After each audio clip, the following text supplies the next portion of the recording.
Qarun adalah termasuk kaum Nabi Musa. Dia adalah saudara sepupu atau anak paman Nabi Musa sendiri.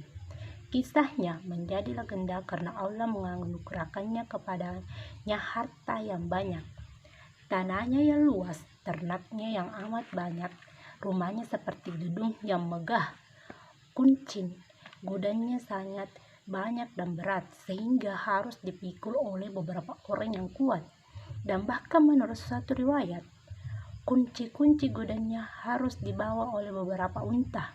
Sebenarnya dia juga adalah seorang yang sangat fasih dalam paham kitab Taurat. Namun sayangnya, Qarun yang sangat sombong dengan kekayaannya, dia sangat kikir dan tidak mau bersedekah.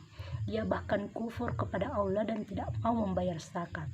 Ketika penduduk sekitar tempat tinggalnya memperingatinya, "Hai Qarun, janganlah kamu terlalu bangga. Sesungguhnya Allah tidak menyukai orang-orang yang terlalu membanggakan diri. Dan carilah olehmu bahagiakan negeri akhirat, tetapi janganlah kamu melupakan bagian hidupmu di dunia ini. Dan berbuat baiklah kamu kepada orang lain seperti Allah telah berbuat baik kepadamu dengan memberikan harta yang banyak. Dan janganlah kamu berbuat kerusakan di muka bumi, karena Allah tidak menyukai orang-orang yang berbuat kerusakan." Qarun menjawab, "Sesungguhnya semua hartaku ini kuperoleh dengan ilmuku semata-mata." Ketika Qarun keluar rumah dengan semua kemegahannya, orang-orang yang tidak beriman berkata, "Semoga kiranya kita kelak juga memperoleh harta seperti yang dimiliki Qarun sekarang." Tetapi orang-orang yang beriman berkata, "Sungguh celaka Qarun karena kekufuran dan kesombongannya. Padahal Allah jauh lebih baik bagi orang-orang yang beriman dan beramal saleh, dan pahala tidaklah diperoleh kecuali bagi mereka yang sabar terhadap ujian Allah, baik berupa nikmat maupun musibah." Nabi Musa juga telah memperingatkannya, tetapi ia tetap saja ingkar dan segala nikmat Allah, dan akhirnya Allah mengasap Qarun yang sombong itu. Allah memerintahkan Nabi Musa untuk memukulkan tongkatnya ke bumi. Seketika itu juga terbelah bumi, dan Allah membenamkan Qarun beserta keluarganya dan seluruh harta bendanya dalam perut bumi. Tidak seorang pun yang dapat menolongnya dari kebinasaan. Orang-orang yang terdiam mengharaplah mendapatkan kenikmatan seperti yang menganugerahkan kepada Qarun. Semua berkata, "Sungguh Allah Maha Kuasa melapangkan rezeki dan menyempitkan bagi orang yang dikehendakinya. Sesungguhnya kalau sekiranya Allah tidak melimpahkan rahmatnya kepada kita, tentulah kita juga akan ditenggelamkan seperti Qarun itu." Yang alangkah malangnya orang-orang yang mengingkari nikmat Allah. Pada suatu hari, di antara kaum Nabi Musa terjadi pembunuhan, dan tidak ada seorang pun yang mengetahui siapa pembunuhannya. Nabi Musa kemudian memerintahkan kepada kaum Bani Israel untuk mencari seekor sapi betina dan penyembelihnya. Salah satu sifat buruk kaum Bani Israel adalah mereka yang sangat cerewet dan banyak tanya, sehingga tidak jarang hal ini justru menyulitkan mereka sendiri. Setelah mereka mendapatkan perintah tersebut dari Nabi Musa, mereka ternyata tidak langsung menggerakkannya. Bahkan kemudian mereka mengatakan bahwa Nabi Musa sengaja mempermainkan mereka dengan mengatakan, "Bagaimana engkau ini, hai Nabi Musa? Kami sedang mencari pembunuh orang ini, tetapi engkau malah menyuruh kami menyembelih seekor sapi betina. Jangan bergurau, Nabi Musa." Kemudian Nabi Musa menjelaskan kepada mereka bahwa mereka kelak akan tahu sendiri. Mereka kemudian menanyakan ciri-ciri sapi betina itu. Setelah dijelaskan bahwa sapi betina ini berusia sedang, mereka kemudian masih bertanya lagi tentang warna sapi yang dihendaki. Nabi Musa menjelaskan bahwa sapi betina tersebut berwarna kuning tua yang bagus dan menarik perhatian bagi melihatnya. Mendengar jawaban ini, ternyata mereka masih bertanya lagi bagaimana sesungguhnya hakikat sapi betina tersebut. Nabi Musa mengatakan bahwa hakikat sapi betina tersebut adalah sapi yang belum pernah dipakai untuk membajak tanah ataupun mengiris sawah, tidak cacat dan tidak ada belangnya. Sampai hampir saja mereka tidak dapat melaksanakan perintah itu karena mereka sulit mendapatkan sapi betina seperti yang disebutkan Nabi Musa. Sebenarnya begitu turun perintah itu pertama kali dan mereka langsung mengerjakannya, maka tidaklah sesulit itu mereka bercari sapi betina. Nyatalah bahwa kecerewetan mereka sendirilah yang menyulitkan mereka. Setelah sapi tersebut didapatkan, kemudian mereka menyembelihnya. Sesudah itu potonglah lidahnya, dan oleh Nabi Musa lidah sapi itu dipukul pada mayat yang misterius itu. Dengan izin Allah, mayat itu kemudian dapat hidup lagi dan menceritakan bahwa sebenarnya dia dibunuh oleh saudara sepupunya sendiri. Nabi Musa telah menentukan hari Sabtu sebagai hari berpukul dan beribadah bagi kaum Bani Israel. Mereka tidak boleh bekerja mencari ikan pada hari itu, karena hari itu adalah hari untuk berpukul. Namun ternyata banyak di antara mereka yang membangkang. Akhirnya Allah mengasap mereka semua yang membangkang. Mereka mengikuti menjadi kera yang hina. Kisah Nabi Harun alaihi salam. Nabi Harun alaihissalam adalah saudara Nabi Musa alaihissalam. Beliau diangkat menjadi nabi dan rasul untuk mendampingi Nabi Musa alaihissalam. Kedudukan beliau di samping Nabi Musa adalah sebagai juru bicara, karena Nabi Harun jauh lebih fasih dan mahir berbicara daripada Nabi Musa sendiri. Beliau banyak bertugas menjadi wakil Nabi Musa tak kala Nabi Musa tidak ada, termasuk ketika Nabi Musa menerima wahyu di Bukit Tur selama 40 hari 40 malam, sebagaimana telah diceritakan dalam kisah Nabi Musa di atas. Nabi Harun yang memang ditugaskan bersama-sama Nabi Musa untuk menghadapi kekejaman Fir'aun dan para penyembah patung anak sapi, diberikan kenikmatan oleh Allah berupa kemenangan dan keselamatan dari bencana yang besar, ditunjukkan ke jalan yang lurus, serta diberikan kesejahteraan. QS ASH Safaat 2 114-112.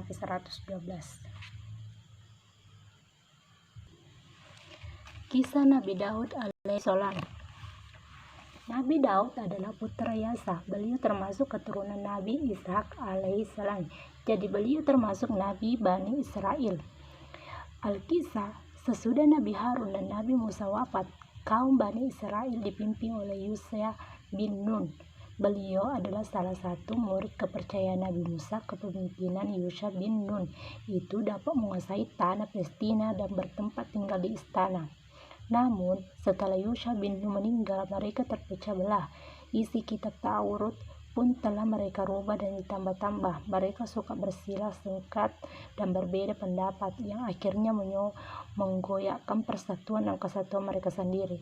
Tanah Palestina diserbu dan dikuasai bangsa lain. Bani Israel menjadi bangsa jajahan yang tertindas. Mereka merindukan datangnya seorang pemimpin yang tegas, gagah, berani, dan berperang melawan penjajahan. Pada suatu hari mereka datang meminta petunjuk kepada Nabi Samuel, seorang nabi yang diangkat oleh Allah pada zaman mereka. Wahai Nabi Samuel, kata mereka, angkatlah salah satu orang di antara kami sebagai raja yang akan memimpin kita melawan penjajahan. Aku khawatir bila sudah mendapat pemimpin yang dipilih oleh Allah, justru kalian tidak mau berperan, kata Nabi Samuel. Kita sudah lama menjadi bangsa yang tertindas, kata mereka. Kita tidak mau menderita lebih lama lagi. Kita harus menegakkan agama Allah. Karena didesak oleh kaumnya, akhirnya Nabi Samuel kemudian berdoa kepada Allah. Doa Nabi Samuel terkabul dan Talut diangkat menjadi raja pemimpin mereka. Begitu nama Talut disebut oleh Nabi Samuel, justru mereka menolak karena Talut tidak begitu dikenal. Ia hanya seorang petani biasa, bahkan dapat digolongkan sebagai orang miskin. Nabi Samuel kemudian menjelaskan bahwa walaupun Talut hanyalah seorang petani biasa dan tidak begitu dikenal, tetapi ia pandai dalam hal strategi perang. Tubuhnya kekar dan kuat serta memahami ilmu ketenagagaraan. Akhirnya mereka mau menerima Talut sebagai raja mereka. Talut mengajak beberapa orang yang tidak memiliki ikatan rumah tangga dan perdagangan untuk maju ke medan perang. Dengan melihat orang-orang yang terbaik itu, ia berharap dapat memusatkan perhatian secara penuh dan medan pertempuran dan tidak menghiraukan lagi urusan rumah tangga dan perdagangan. Salah seorang yang ikut maju ke medan pertempuran itu adalah Daud. yang masih berusia sangat muda. Ia diperintahkan ayahandanya untuk maju ke medan perang guna mendampingi kakaknya yang juga maju ke medan perang. Ia tidak diperkenankan maju di garis depan pertempuran. Ia hanya disuruh melayani kedua kakaknya. Tempatnya berada di garis belakang. Tugasnya adalah melayani kedua kakaknya bila mereka haus ataupun lapar. Jumlah tentara Talut sebenarnya jumlahnya tidak seberapa, sedangkan tentara Jalut berjumlah sangat banyak. Jalut sendiri adalah seorang yang panglima perang yang ulung, bertubuh kekar. Setiap orang berhadapannya selalu binasa. Tentara Talut gemetar saat melihat perkasaan tentara Jalut. Melihat tentaranya yang ketakutan, Talut berdoa kepada Allah, "Ya Allah, ya Tuhan kami, curahkanlah kesabaran atas diri kami dan kokohkanlah pendirian kami serta tolonglah kami dari penindasan orang-orang kafir." Maka dengan kekuatan doa itu mereka menyeru tentara Jalut. Mereka bertempur dengan gagah berani. Jalut sama sekali tidak mengira bahwa lawannya hanya berjumlah sedikit itu mempunyai keberanian yang luar biasa sebagai singa yang terluka. Mereka begitu terengginas dan garang. Dengan izin Allah, tentara Jalut dapat diporak-porandakan dari lari tercerai-berai setelah maklum pertempuran yang sangat sengit dan dahsyat. Tinggallah Jalut sang panglima dan beberapa pahlawannya saja yang tersisa. Talut yang tentaranya tidak ada yang berani berhadapan dengan Jalut. Kemudian Talut mengumpulkan bawah. Barang siapa yang dapat mengalahkan Jalut akan diambilkannya sebagai menantu.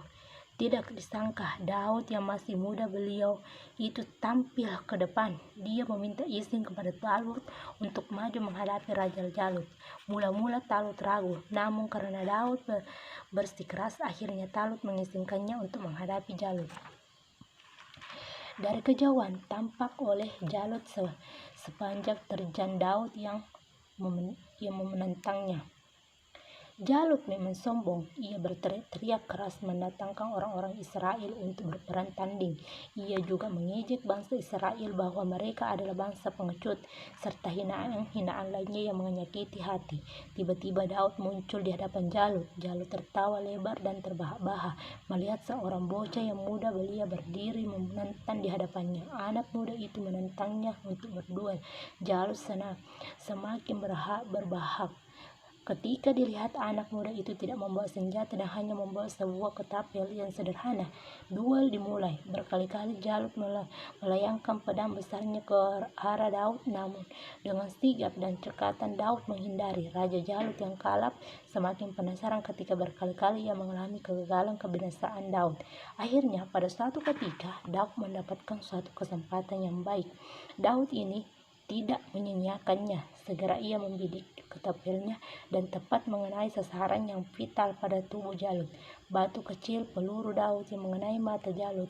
Jalut berteriak keras dan melengking, kemudian terhuyung sejenak dan roboh bersimpah darah.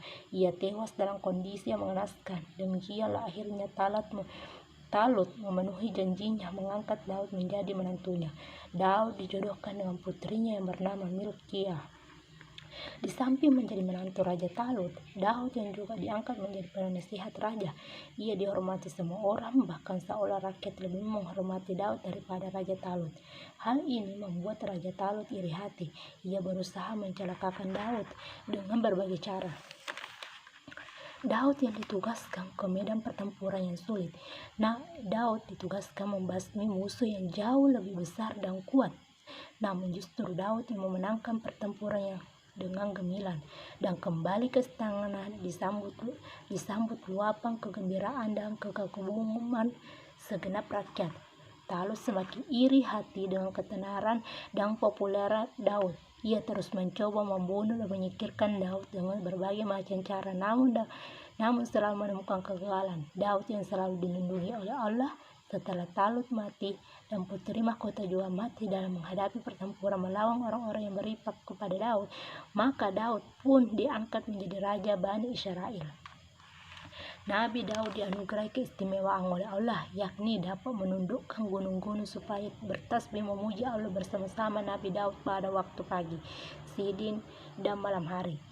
Demikian pula burung-burung yang telah ditundukkan untuk Nabi Daud sehingga berkumpul memuji kebesaran Allah bersama-sama Nabi Daud.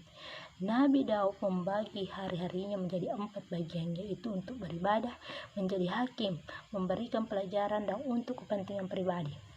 Nabi Daud alaihi salam sangat gemar dan berpuasa. Beliau berpuasa sepanjang tahun, tetapi berselang-seling. Hari ini beliau berpuasa dan besok beliau berbuka. Dan jika hari ini tidak berpuasa, maka besok berpuasa.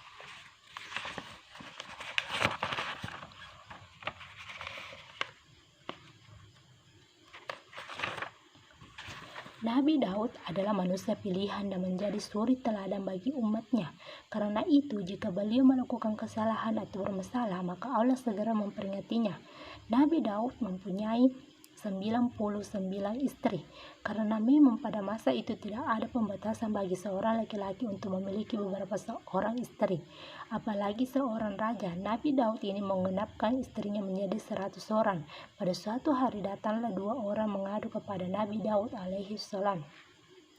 Saudaraku ini telah memiliki 99 ekor kambing, sedangkan saya hanya memiliki seekor kambing. Tetapi ia terus mendesakku agar aku menyerahkan kambingku yang hanya seekor itu kepadanya. Karena ia ingin mengenapkan kambingnya menjadi 100 ekor, ia membawa berbagai alasan. Tidak bisa ku bantah karena aku memang tidak pandai berdebat. Benarkah yang diucapkan saudaramu itu? Tanya Nabi Daud kemudian. Benar, jawab pria di sampingnya. Jika benar demikian halnya, kata Nabi Daud dengan nada penuh kemarahan, maka itu berarti kamu telah berbuat zalim. Aku tidak mau membiarkan kamu merampas kambing milik saudaramu itu dengan semena-mena, atau kamu akan menerima hukuman pukulan pada wajah dan hidungmu. Hai Daud, sergah laki-laki itu. Sebenarnya engkaulah yang pantas menerima hukuman yang kau ancamkan padaku itu. Bukankah engkau telah mempunyai 99 istri? Tapi kenapa engkau masih menyunting seorang gadis yang sudah bertunangan dengan orang pemuda anggota prajuritmu sendiri? Padahal pemuda itu setia dan berbakti padamu. Nabi Daud terpacat dengan kata-kata lelaki itu. Begitu tegas dan berani, selama ini belum pernah ada seorang pun yang begitu berani kepadanya. Kata-kata lelaki itu begitu mantap dan berwibawa. Selanjutnya, ia berpikir keras, siapakah sesungguhnya kedua lelaki yang berani itu? Tiba-tiba kedua lelaki itu lenyap dari pandangan mata begitu saja. Akhirnya tahulah Nabi Daud bahwa ia telah diperingati oleh Allah melalui malaikat-malaikatnya. Ia kemudian segera bertaubat dan memohon ampun kepada Allah atas kekhilafannya. Allah pun menerima taubatnya. Dalam menjalani tugas kenabian sebagaimana nabi dan rasul yang lain, Nabi Daud pun dibekali oleh Allah dengan mujizat-mujizat. Antara lain dapat melunakkan besi bagaikan lilin yang dapat dirubah bentuknya sehendak hati tanpa menggunakan api ataupun alat apapun itu. Dari besi itu Nabi Daud dapat membuat baju besi yang dikokohkan dengan tenun dari bulatan-bulatan rantai yang bersambungan dan jalani menjalin. Jenis baju besi itu membuat pemakaian merasa enak dan bebas bergerak, tidak kaku seperti baju besi yang dibuat dari besi yang berbentuk lebar.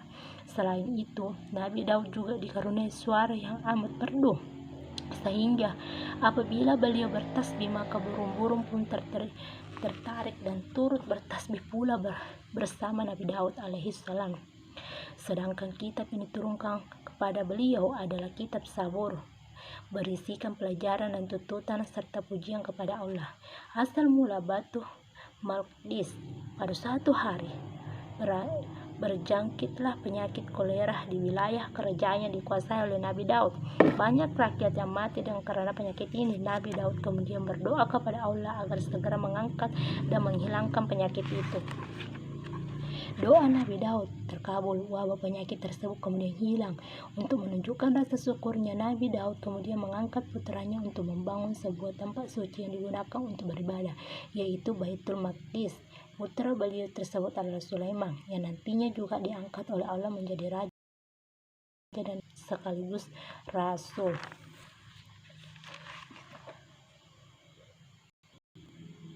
Kisah Nabi Sulaiman alaihi salam.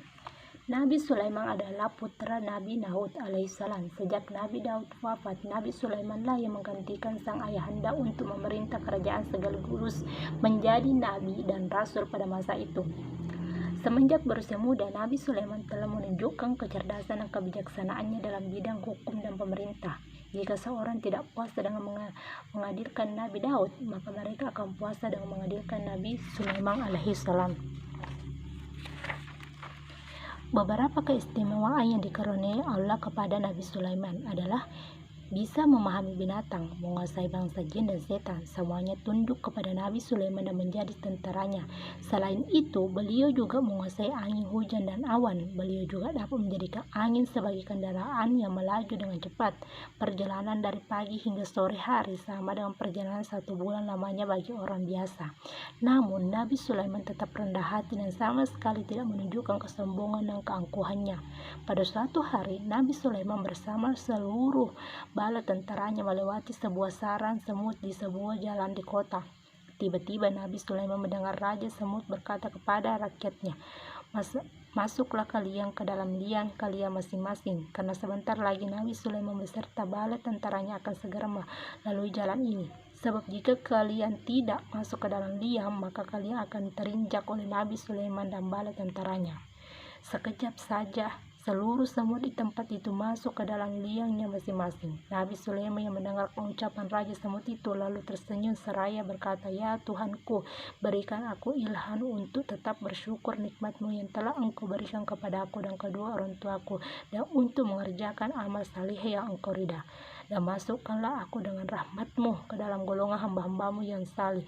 QSAN 6.215-19. Pada suatu hari, Nabi Sulaiman mengadakan apel besar bagi seluruh bala tentaranya.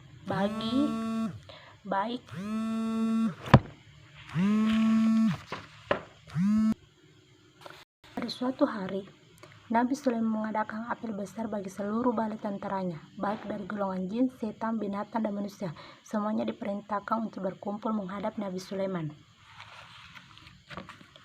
Semua sudah hadir kecuali burung hudhud saja yang belum kelihatan. "Mengapa burung hudhud belum juga datang?" kata Nabi Sulaiman. "Sesungguhnya sebagian hukuman untuknya saja akan menyembelihnya." Tidak beberapa lama kemudian burung hudhud pun datang dan langsung memberi hormat kepada Nabi Sulaiman. Hampir saja burung tersebut mendapat hukuman kalau saja tidak segera mengajukan alasan keterlambatannya secara logis. "Ampunilah keterlambatan hamba ini, Tuanku," kata burung hudhud. "Hamba memang terlambat, tetapi hamba membawa kabar penting. Hamba baru saja terbang jauh melintas samudra dan hamba melihat sebuah negeri, yakni negeri Sabah yang dipimpin oleh seorang ratu yang bernama Ratu Bilqis. Ia mempunyai singgasana yang agung, kerajaannya luas dan rakyatnya hidup makmur. Namun sayang mereka tidak menyembah Allah. Mereka disesatkan setan sehingga menyembah matahari." "Baiklah, aku percaya dengan berita yang kau bawa," kata Nabi Sulaiman. "Akan tetapi aku yang menyelidiki kebenaran beritamu itu. Bawalah suratku kepada Ratu Bilqis. Kalau sudah diterima, sembunyilah kau di celah-celah jendela dan dengarkanlah apa yang akan dilakukan oleh Ratu Bilqis." Kemudian burung hudhud terbang lagi menuju negeri Sabah. Kali ini ia membawa surat Nabi Sulaiman untuk Ratu Bilqis. Sesudah surat itu sampai di istana, ia pun bersembunyi di balik jendela. Ratu Bilqis membaca surat Nabi Sulaiman. Surat ini datang dari Sulaiman dengan menyebut asma Allah yang Maha Pengasih lagi Maha Penyayang. "Maka janganlah kamu berlaku sombong terhadapku. Datanglah kepadaku sebagai orang-orang yang berserah diri." Setelah membaca surat itu, Ratu Bilqis memanggil abdi dan penasehat-penasehatnya untuk bermusyawarah. Ratu Bilqis tidak menginginkan adanya peperangan yang hanya akan merusak keindahan istananya serta merugikan rakyat. Maka dalam musyawarah itu diputuskan Ratu Bilqis akan mengirimkan hadiah kepada Nabi Sulaiman melalui utusannya. Maka berangkatlah utusan Ratu Bilqis ke Palestina dengan membawa berbagai hadiah yang mahal-mahal. Ketika para utusan itu sampai di istana Nabi Sulaiman, mereka terkagum-kagum. Selama ini mereka menganggap kerajaan mereka di negeri Sabah demikian besar, namun kini mereka kelihatan melihat kerajaan yang jauh lebih besar dan megah. Ketika para utusan itu hendak menyerahkan hadiah-hadiah yang mereka bawa, Nabi Sulaiman berkata, "Aku tidak mengharapkan hadiah-hadiah seperti itu. Aku hanya ingin ratumu datang ke sini. Aku tidak membutuhkan hadiah-hadiah semacam ini. Apa yang telah dikaruniakan Allah kepadaku jauh lebih baik dan jauh lebih banyak daripada hadiah yang kalian bawa ini. Pulanglah kembali ke negeri kalian dan sampaikan kepada ratu kalian bahwa aku Sulaiman ingin agar ia datang sendiri untuk menyatakan masuk Islam dan meninggalkan penyembahan terhadap matahari. Jika ia membangkang, maka aku akan mengarahkan balai tentaraku yang tidak mungkin dapat mereka hadapi." Para utusan itu akhirnya pulang kembali ke negeri Sabah. Mereka menyampaikan pesan Nabi Sulaiman dan melaporkan bahwa segala apa yang dilihat di negeri Sabah ini belum ada apa-apanya jika dibandingkan dengan apa yang mereka saksikan di istana Nabi Sulaiman. Kerajaan Nabi Sulaiman jauh lebih besar, megah dan kuat dibandingkan dengan kerajaan mereka. Akhirnya Ratu Bilqis memutuskan akan datang sendiri ke istana Nabi Sulaiman di Palestina.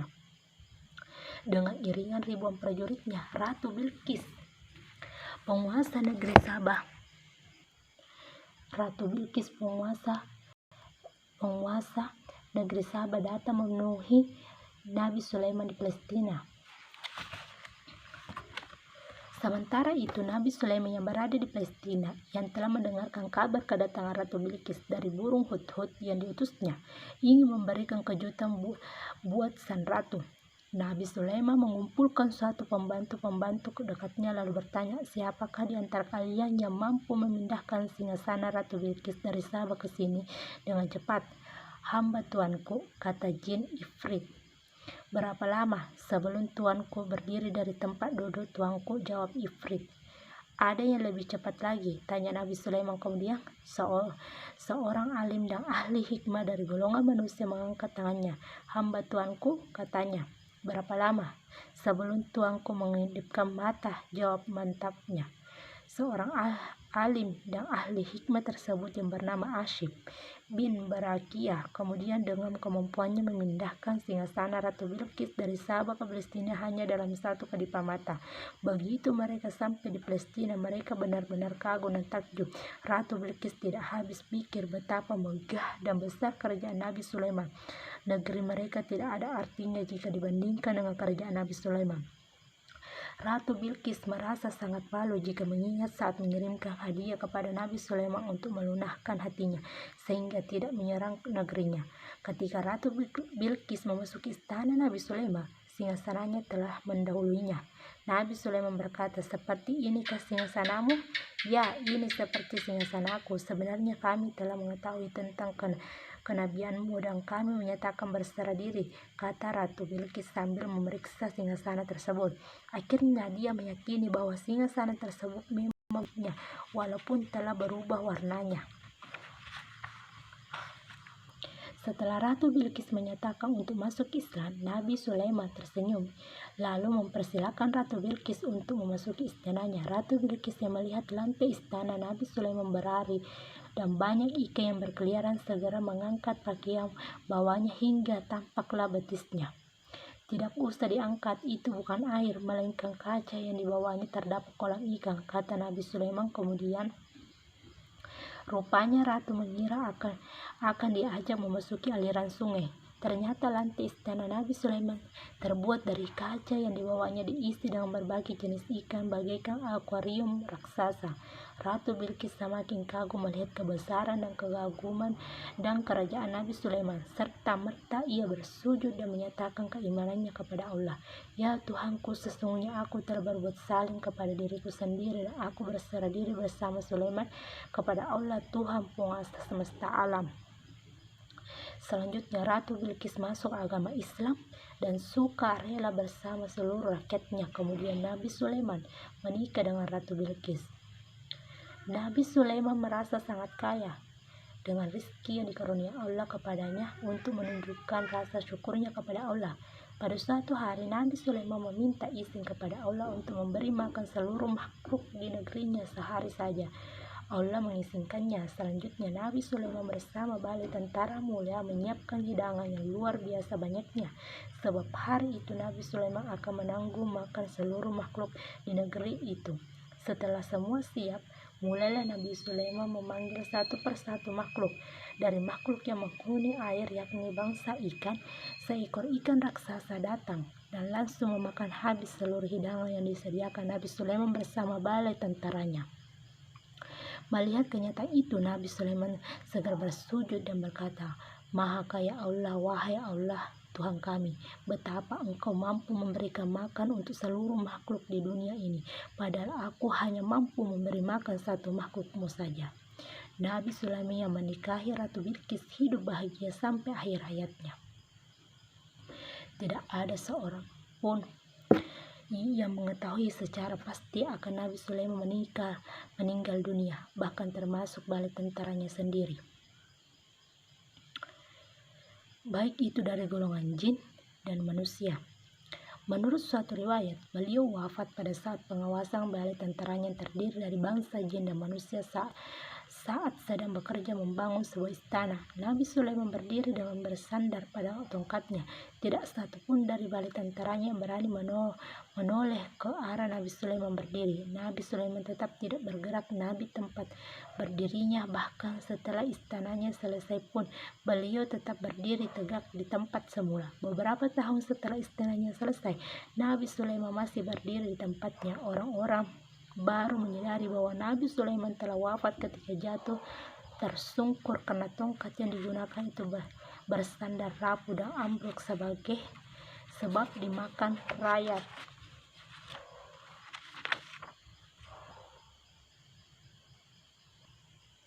Kisah Nabi Ilyas alaihissalam.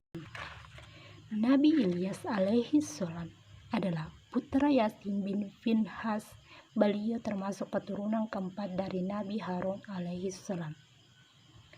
Sepeninggalan Nabi Sulaiman, kaum Bani Israel banyak kembali kepada kekafiran. Mereka menyembah berhala dan bernama Baal. Makin lama mereka makin jauh dari ajaran kitab Taurat. Nabi Ilyas berdakwah kepada kaumnya untuk menyembah Allah semata-mata dan meninggalkan penyembahan terhadap berhala. Nabi Ilyas berkata, "Takutlah kamu kepada Allah, yaitu Tuhanmu yang telah menciptakan kamu dan Tuhan nenek moyangmu dahulu." Tiada jemu-jemunya Nabi Ilyas menyeru kaumnya agar tidak menyembah berhala, namun mereka menolak dan tidak dan mendustakan nabinya. Mereka mengejek dan menghina Nabi Ilyas, bahkan mereka merencanakan akan menghina Nabi Ilyas. Tetapi Allah tidak membiarkan Nabi dan utusannya dianiaya oleh orang-orang kafir. Mereka kemudian diazab oleh Allah dan menimpa musim kemarau yang berkepanjangan hingga beberapa tahun lamanya. Tidak ada air sama sekali, semua tanaman rusak binasa, banyak ternak yang mati bergelimpangan karena kekurangan air minum. Air minum sangat sulit didapatkan dan nyaris Bani Israel yang memiliki putra yang bernama Ilyas. Ilyas pada saat itu masih muda belia. Nabi Ilyas datang untuk berdakwah. Ilyas menerima dan mempercayai dakwah Nabi Ilyas, dan sejak saat itulah Ilyas selalu mengikuti Nabi Ilyas kemanapun beliau pergi. Dalam keadaan demikian, barulah mereka ingat kepada Nabi Ilyas. Mereka datang kepada Nabi dan memohon untuk mendoakan supaya hujan lekas turun. Mereka berjanji bertaubat dan mengikuti ajaran Nabi Ilyas alaihissalam. Kemudian Nabi Ilyas berdoa kepada Allah agar segera menurunkan hujan. Doa Nabi Ilyas terkabul, hujan turun dengan derasnya. Tanah pertanian semula kering kini menjadi subur dan gempur. Kehidupan mereka kembali serta sedia kala makmur dan tentram. Di saat itu mereka kemudian melupakan lagi ajaran Nabi Ilyas. Mereka kembali dan menyembah berhala durhaka. Akhirnya Allah mengazab mereka dengan menurunkan gempa bumi yang dahsyat sehingga mereka mati bergelimpangan di binasa Allah. Sedangkan Nabi Ilyas dan para pengikutnya diselamatkan oleh Allah. Ketika itu Nabi Ilyas sudah sangat tua, sementara Ilyas masih sangat muda. Allah menyiapkan Ilyas sebagai pengganti Nabi Ilyas. Kisah Nabi Ilyas alaihissalam. Nabi Ilyas atau Yasa adalah putra Katbu. Beliau adalah seorang murid Nabi Ilyas. Sepeninggal Nabi Ilyas, Maka Nabi Ilyasa diangkat oleh Allah menjadi nabi dan rasul yang meneruskan tugas dakwah dan perjuangan penyampaian risalah kenabian kepada kaumnya. Kisah beliau tidak banyak disebut dalam Al-Quran. Data tentang kehidupan beliau sangat minim sekali. Beliau termasuk dalam 25 nabi dan rasul yang wajib diimani. Nabi Ilyas termasuk manusia utama, sebagaimana disebutkan dalam Al-Quran. Dan ingatlah akan Ismail, Ilyas, dan Dzulkifli. Mereka semua adalah orang-orang yang paling baik. Beliau adalah pengikut Nabi Ilyas. Sejak kecil beliau sudah taat dan berbakti kepada Allah Subhanahu wa taala. Pada saat sebelum beliau diutus kepada kaum Bani Israel hidup sengsara karena kekurangan hujan, tetapi setelah mereka mendapatkan anugerah berupa hujan, mereka banyak kembali ke kufur, sehingga sebagian besar kaumnya berada dalam kekafiran terhadap nikmat Allah Subhanahu wa taala. Setelah menerima dakwah dari Nabi Ilyas, mereka kembali beriman dan bertakwa kepada Allah, sehingga hidup mereka tentram dan bahagia. Beberapa tahun kemudian Nabi Ilyas meninggal. Kaum Bani Israel merasa sangat sedih karena mereka tidak memiliki pembimbing lagi. Sejak meninggalnya Nabi Ilyas beberapa tahun kemudian, kaum Bani Israel kembali ingkar dan tersesat di jalan hidupnya. Kisah Nabi Yunus alaihi salam. Nabi Yunus adalah putra Matta atau Yunus bin Matta. Matta adalah termasuk orang yang saleh dan seorang ahli ibadah yang tekun. Nabi Yunus diutus sebagai rasul untuk kaum Ninawa di negeri Mausil, kira-kira dekat dengan sungai Tigris. Nabi Yunus termasuk orang yang lurus, namun kelemahan beliau adalah mudah putus harapan. Beliau telah mengajak kaumnya untuk menyembah Allah dan meninggalkan penyembahan terhadap berhala dan kemaksiatan. Namun, di antara mereka hanya 2 orang saja mau menerima dan berdakwah Nabi Yunus dan membenarkan dakwah Nabi Yunus. 2 orang itu adalah Rubil dan Tanu. Rubil adalah seorang yang alim dan bijaksana, sedangkan Tanu adalah seorang yang tenang dan sederhana. Pada suatu hari, Nabi Yunus mengancam kaumnya bahwa jika dalam waktu 30 hari mereka tidak mau insya dan bertobat kepada Allah, maka mereka akan disiksa.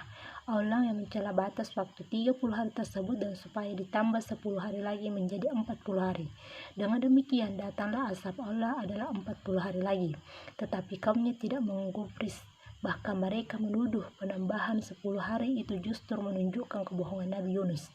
Mereka berani menunggu datangnya azab. Nabi Yunus menjadi sangat berputus asa dengan kebenggalan kaumnya. Lantas beliau pergi hijrah dan meninggalkannya, padahal Allah belum menurunkan perintah. Setelah lewat 40 hari, tiba-tiba muncullah awan tebal yang gelap di pagi hari. Makin siang kemudian mereka melihat kelihatan cahaya merah seperti api hendak turun dari langit. Mereka amat ketakutan, berbondong-bondong mencari Nabi Yunus tetapi tidak ketemu juga. Tidak seorang pun mengetahui di mana Nabi Yunus berada. Mereka mulai sadar dan insaf. Mereka merasa bahwa tidak mungkin Nabi Yunus berdusta. Karena itu mereka berbondong-bondong keluar rumah menuju ke sebuah tanah lapang dengan membawa serta anak-anak dan bahkan ternak-ternak mereka. Mereka merenggek-enggek sambil mengangkat tangan ke langit. Mereka betul-betul bertaubat dan memohon agar diselamatkan dari azab. Allah kemudian menerima taubat mereka sehingga tidak jadi menurunkan azab. Sementara itu, Nabi Yunus yang pergi meninggalkan kaumnya tidak tahu harus pergi kemana. Hingga akhirnya tibalah beliau di tepi laut. Beliau kemudian menumpang pada sebuah kapal yang telah penuh sesak oleh penumpang. Di tengah laut kapal tersebut oleng karena terlalu banyak beban. Semua berbekalah sudah dikurangi, namun ternyata kapal masih juga oleng. Nah, Koda kemudian memutuskan untuk mengadakan undian. Siapa yang kalah dalam undian itu harus menceburkan diri ke laut demi menjaga keselamatan penumpang yang lainnya.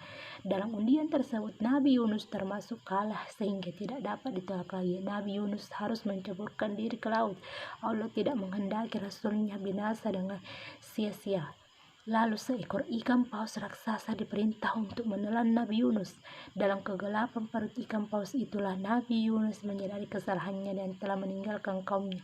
Lantas beliau bertobat sambil berdoa, "Tiada Tuhan selain Engkau, ya Allah Maha Suci. Engkau sesungguhnya aku termasuk orang-orang yang salim." Allah menerima taubat Nabi Yunus. Permohonannya dikabulkan. Ikan paus itu kemudian memuntahkan Nabi Yunus ke pantai. Begitu dimuntahkan dari perut ikan paus, Nabi Yunus dalam keadaan lemah dan sakit. Sesudah Allah mengembalikan kesehatannya, Nabi Yunus kembali kepada kaumnya. Ternyata mereka menyambutnya dengan perasaan sukacita. Kaumnya berjumlah tidak kurang dari 100.000 orang telah menerima ajaran dengan sukacita. Karena kaumnya telah menurut dan berbakti kepada Allah, maka Allah akan memberikan kelapangan dan ketentraman hidup selama beberapa masa. Nabi Yunus hidup berbahagia bersama kaumnya dalam keadaan dilimpahi rahmat Allah Subhanahu wa Ta'ala. Menurut suatu riwayat, di kota Hukuk dekat negeri Palestina terdapat suatu makam di mana Nabi Yunus dimakamkan di sana. Sedangkan tidak jauh dari makam tersebut ada makam lagi yang lain, yakni makam Mata, ayahanda Nabi Yunus.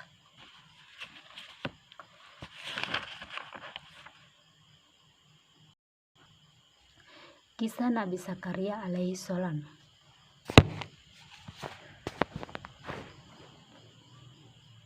Nabi Zakaria adalah termasuk keturunan Nabi Sulaiman alaihi salam. Menurut suatu riwayat, ayahanda beliau bernama Barkahiyah. Beliau termasuk Nabi Bani Israel. Istri beliau bernama, ia merupakan saudara Hana yang menjadi istri seorang pemuka Bani Israel atau Imran. Hana dan Imran sudah lama mendambakan seorang anak. Hana bernadas bahwa jika kelak yang mempunyai anak, maka ia akan diserahkan kepada Allah agar mengabdikan diri di Baitul Maqdis untuk memelihara rumah suci, tempat ibadah kepada Allah Subhanahu wa Ta'ala. Kemudian Allah mengabulkan harapan keluarga Imran dan menganugerahkannya anak kepada mereka. Setelah lahir anak mereka ternyata perempuan yang diberi nama Maryam.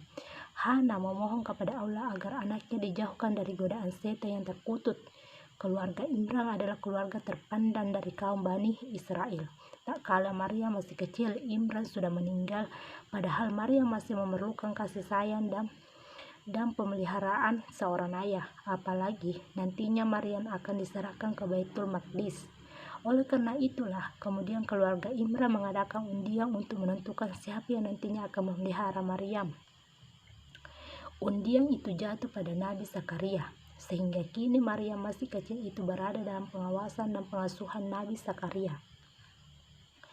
Kian hari Maryam semakin tumbuh menjadi dewasa. Suatu hari Nabi Zakaria memasuki mihrab tempat ibadah Maryam dan mendapati banyak makanan. Maka beliau bertanya, "Dari mana kau dapatkan semua makanan ini?" "Ini adalah karunia Tuanku. Dia memberikan rezekinya kepada hamba-hambanya tanpa perhitungan," jawab Maryam. Menurut suatu riwayat, makan itu adalah Allah yang mengirimkan melalui Jibril. Hal ini adalah wajar karena memang Maryam bukanlah wanita sembarang. Dia telah dipersiapkan oleh Allah dari rahimnya kelak akan lahir seorang nabi dan rasul. Allah mengabulkan permohonan Imran dan istrinya, sedangkan mereka juga melaksanakan nasarnya itu hingga Maryam menjadi wanita yang saleh dan mengabdi diri untuk Baitul Maqdis. Pekerjaan sehari-hari Nabi Zakaria adalah seorang tukang kayu. Di samping sehari-hari tersebut, beliau tidak pernah melupakan tugas dakwah. Usia Nabi Zakaria sudah semakin lanjut. Rambut beliau telah memutih semua dan istri beliau juga sudah berusia lanjut dan mandul. Beliau belum juga dikaruniai anak. Padahal sejak usia muda mereka telah mendambakan seorang putra yang kelak dapat melanjutkan dakwah dan pimpinan umat dari kesesatan. Karena itu, keinginan mereka untuk mendapatkan keturunan tetap berkobar. Mereka terus berdoa tanpa mengenal putus asa dan akhirnya kiranya dikaruniai putra yang dapat mewarisi kenabian dan kerasulan serta melanjutkan perjuangan dakwahnya. Karena sesungguhnya mereka dalam berdoa, maka Allah kemudian mengabulkan keinginan mereka. Allah mengutus malaikat Jibril untuk menggambarkan bahwa mereka akan segera mempunyai anak yang bernama Yahya, yang akan diangkat menjadi nabi dan rasul juga. Saat itu Nabi Zakaria berada mihrab sedang melakukan salat. Mula-mula Nabi Zakaria ragu akan kabar gembira dari Jibril itu. Nabi Zakaria berkata, "Bagaimana bisa aku yang sudah berusia lanjut dan istri mandul dapat mempunyai seorang anak?" Allah kemudian menjelaskan bahwa Dia Maha Kuasa melakukan apa saja yang dihendakinya. Sebagai kebenaran kabar gembira istrinya kepada Nabi Zakaria, yakni bahwa beliau tidak akan bisa bercakap-cakap dengan manusia selama 3 hari dan hanya bisa memakai bahasa isyarat. Dan selama itu pula beliau harus banyak berzikir dan bertasbih setiap pagi dan petang. Kemudian istri Nabi Zakaria melahirkan seorang anak laki-laki yang diberi nama Yahya. Kisah Nabi Yahya alaihi salam. Nabi Yahya adalah putra Nabi Zakaria alaihi salam. Sejak kecil beliau sangat bertakwa dan berperilaku baik, rendah hati, penyantun, dan taat kepada orang tua. Sejak muda, beliau telah diangkat oleh Allah menjadi nabi dan rasul. Beliau sangat memahami isi kitab Taurat. Beliau genap usia beliau 30 tahun. Beliau telah ikut berjuang pula bernama Nabi Zakaria mengajukan umatnya ke jalan yang lurus, menghindari kemungkaran dan kemaksiatan. Nabi Yahya dikenal sebagai orang pembaptis, yakni membenihkan orang-orang dosa yang bertobat di tepi sungai Yordan. Pemandian itu sama sekali bukanlah mencuci dosa dalam agama Hindu, melainkan hanyalah sebagai tanda orang tersebut sudah bertobat. Pada suatu hari, Nabi Yahya mendengar bahwa Raja Herodus yang menguasai Palestina saat ini hendak mengawini anak tirinya yang bernama Herodia yang cantik jelita. Padahal dalam kitab Taurat dan Zabur, mengawini anak tiri sendiri adalah haram hukumnya. Namun Raja Herodus yang sudah tergila-gila dengan kecantikan anak tirinya tidak peduli. Ia tetap bersikeras akan mengawini anak tirinya tersebut. Herodia sendiri sangat senang bila ia diperistri oleh seorang raja. Ia adalah wanita yang mabuk dan akan kekuasaan dan harta, apalagi seluruh keluarganya juga sangat menyetujui perkawinan mereka. Tidak seorang pun yang berani menentang keinginan Nabi Yahya sebagai pembaptis menentang. Beliau menghadap raja dan menyatakan keberatan karena perkawinan itu melanggar aturan agama dan dikutuk Allah. Seluruh istana gempar dibuatnya. Mereka menyetujui pendapatan Nabi Yahya yang memang bersumber dari kitab suci. Sang raja merasa sangat malu dan murka. Ia dan Joridia mencari jalan keluar untuk membungkam mulut Nabi Yahya dan kalau perlu membunuhnya sekalian. Pada suatu hari, mereka menemukan jalan keluar. Herodia datang ke rumah Nabi Yahya dan berdandan yang sangat cantik. Ia mencoba merayu Nabi Yahya yang melakukan perbuatan mesum. Ia mengajak Nabi Yahya untuk berzina. Siapa tahu sesudah melakukan perbuatan nista itu, ia tidak lagi menentang rencana perkawinannya dengan Raja Herodus. Namun ternyata Herodus harus kecewa, sebab ternyata Nabi Yahya bukanlah tergoda dengan kecantikan Herodia. Sekalipun ia telah bertelanjang berbulat di hadapan beliau, Nabi Yahya sekalipun masih muda, sama sekali tidak tergoda dan bahkan merasa jijik sekali dengan kebejatan moral Herodia.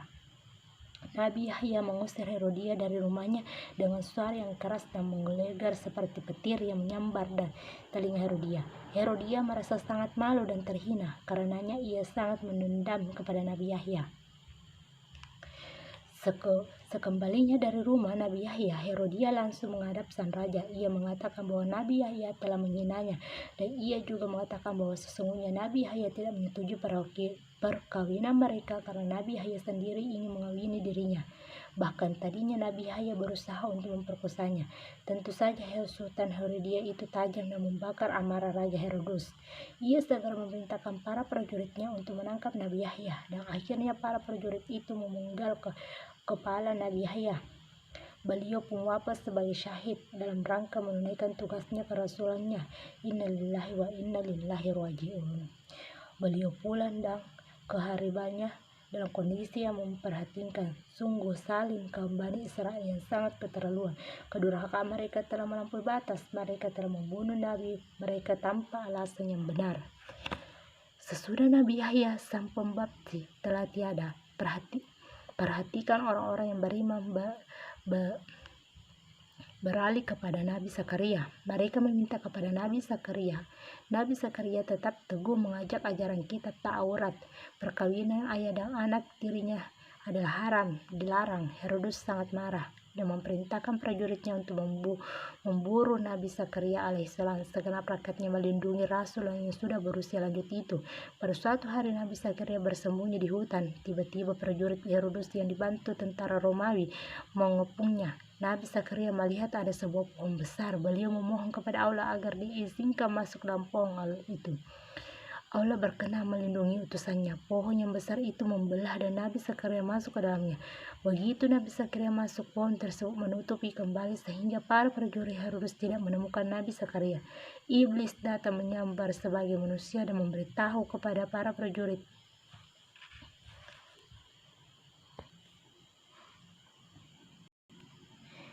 Iblis datang menyambar sebagai manusia dan memberitahu kepada prajurit itu bahwa Nabi Zakaria bersembunyi dalam pohon besar itu. Para prajurit itu pun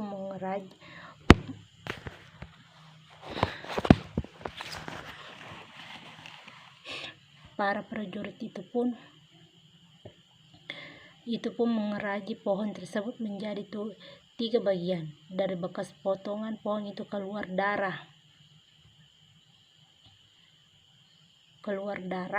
Subhanallah, sekali lagi mereka telah membunuh nabinya lagi. Para prajurit sangat senang dapat menjalankan tugasnya dengan baik. Benarkah Nabi Zakaria telah mati dan di tangan mereka sendiri? Wallahu a'lam bishawab. Kisah Nabi Isa alaihissalam. Maryam sejak kecil diasuh oleh mendiang Nabi Zakaria alaihissalam. Ia adalah seorang gadis yang baik budi pekertinya serta halus budi bahasanya. Sesudah menginjak dewasa, ia mengurung dirinya di Baitul Maqdis, sama sekali tidak pernah berhubungan dengan orang lain.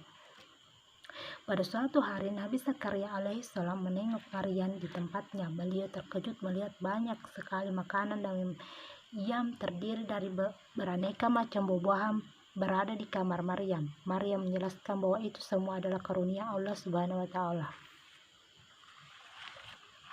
Nabi Zakaria percaya akan hal itu karena tidak mustahil bagi Maryam yang suci, takwa dan tunduk patuh terhadap perintah Allah mendapat karunia berupa buah-buahan dari surga.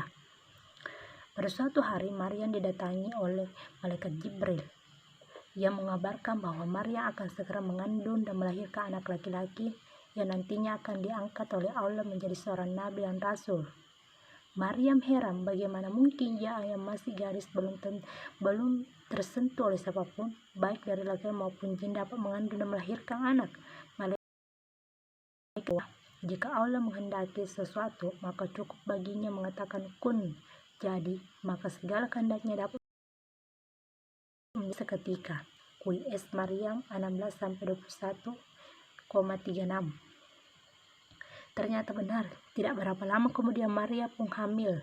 Segera saja hal itu menjadi bahan pergunjingan masyarakat sekitarnya. Ia telah dianggap berbuat sorong dengan laki-laki lain. Sungguh ini adalah tuduhan yang sangat menyakitkan baginya, dan ia merupakan ujian yang sangat berat baginya. Dia harus menghadapi dengan iman yang teguh. Selanjutnya ia mengasingkan dirinya dari keramaian untuk menghindari kecemoohan masyarakat. Ia memilih sebuah tempat yang jauh dan sepi, yakni Baitul Laham, Bethlehem. Di sanalah ia melahirkan bayinya di bawah sebatang pohon kurma yang diberkahi oleh Allah. Bila pohon kurma itu digerakkan atau digoyangkan, maka berjatuhlah buahnya, dan tidak jauh dari tempat itu terdapat sungai kecil yang dapat diminum airnya. Bila sewaktu-waktu anak manusia mengajaknya berbicara, maka ia hanya diam saja. Hal ini dilakukan sebagai nadsar tidak akan berbicara kepada siapapun. Bayinya lahir dengan selamat. Sesudah kondisinya pulih, ia kembali pulang ke rumahnya dengan membawa bayinya.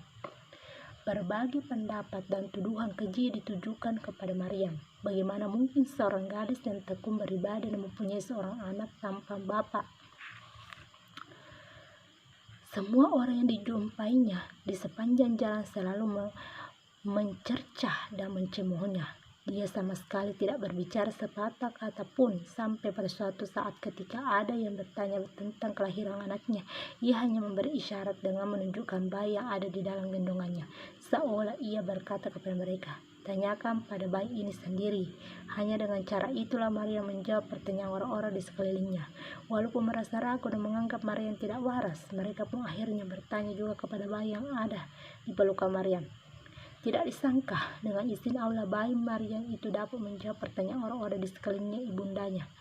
Aku adalah hamba, aku diturunkan kepadaku kitab Injil.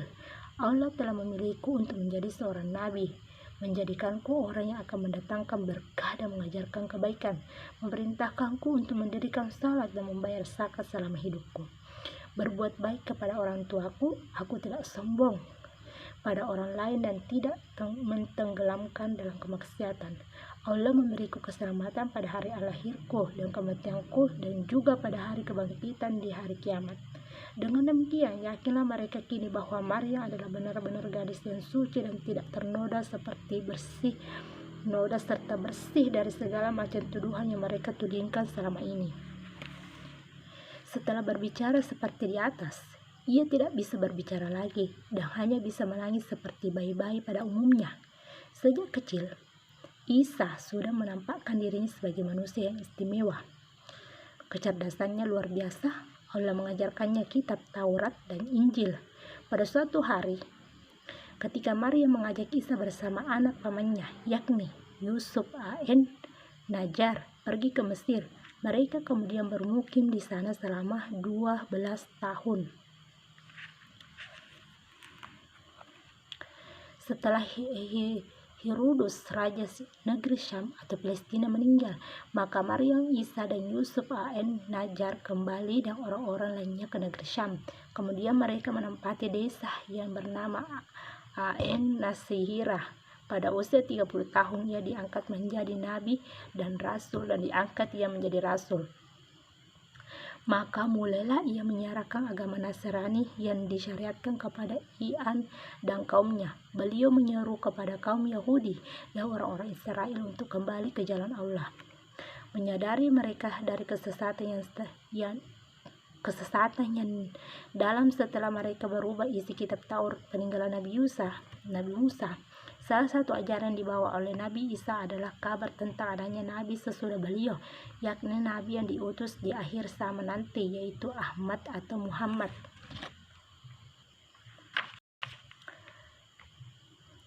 Hawariyun adalah para sahabat Nabi Isa dan murid-murid beliau yang terdekat. Mereka inilah yang kemudian meneruskan dan menyebarkan ajaran yang dibawa Nabi Isa kepada kaumnya. Ketika itu Nabi Isa mendapati kaumnya masih tetap membangkang dan kafir terhadap ajarannya, kecuali hanya sedikit yang telah beriman. Kemudian beliau berseru kepada kaumnya, "Saya menjadi pembantu-pembantuku untuk membela ajaran Allah." Maka murid-murid beliau yang beriman menyambut seruannya dan mengumumkan keimanan mereka dengan berani.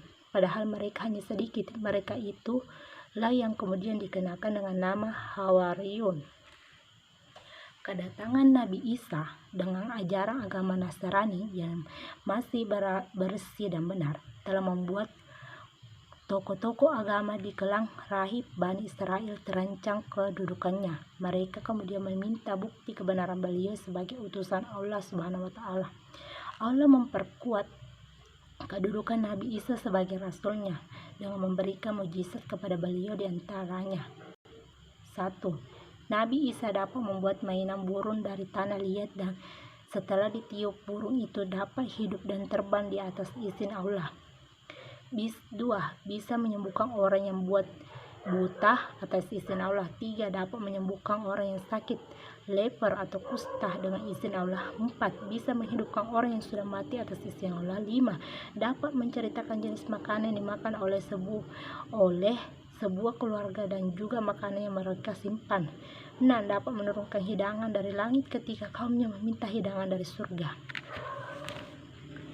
Pemerintah Romawi tidak menyukai kehadiran Nabi Isa karena beliau dianggap membahayakan imperium mereka. Para prajurit Romawi mengejar Nabi Isa dan salah seorang murid beliau sendiri yang bernama Yudas berkhianat kepada Nabi Isa dengan menunjukkan tempat persembunyian Nabi Isa. Tetapi Allah melindungi rasulnya. Nabi Isa diangkat ke langit. QS Ali Imran 55 Maryam 57.